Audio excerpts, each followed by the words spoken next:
পথে তুমি দাঁড়িয়ে আছো কেন? দরকার নিশ্চয়ই আছে, কিন্তু তুমি আমায় কেন খুঁজছো বলো তো? বাহ, নিজের লোককে খুঁজবো না? নিজের লোক মানে? শোনোনি কিছু?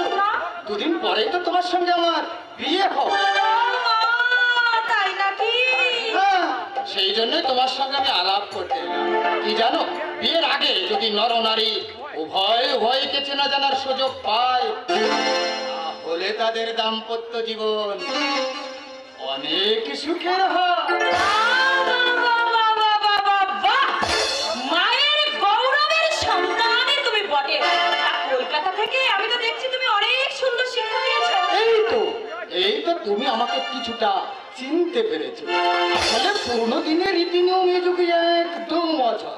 এই দেখো না, আগেকার দিনে বাপ মায়েরা মেয়েকে গৌরী দান করত, আর এখন গৌরী কোলে দিয়ে কন্যা দান করছে। আর এটাই হচ্ছে বিংশ শতাব্দীর অষ্টাদশকের একটা মডার্ন টেকনিক। ওরে বাবা রে বাবা, আবার ইংরেজিও শিখেছো দেখছি। সত্যি সত্যি তোমার সঙ্গে বিয়ে হলে না আমি অনেক কিছু শিখতে পারতাম, কিন্তু সেই ভাগ্য কি আমার হবে? হবে। বাবার অবশ্যই ইচ্ছে ওই জঙ্গলি ভূত আমার সঙ্গে তোমার বিয়েটা দেবা। কি সর্বনাশ, তাহলে এখন কি হবে? Don't be nervous my darling. বাবার ইচ্ছের কোনো দাম নেই। আমার মায়ের ইচ্ছা। আমার মা এই কর্তব্য প্রাণটাকে দু চোখে একদমই সহ্য করতে পারে না। দাদা, যদি কর্তব্য হয় তাহলে তার ভাই কি হয়? ওই কানুর সঙ্গে তুমি আমার তুলনা করছো। সত্যি সত্যি আবার অন্যায় হয়ে গেছে।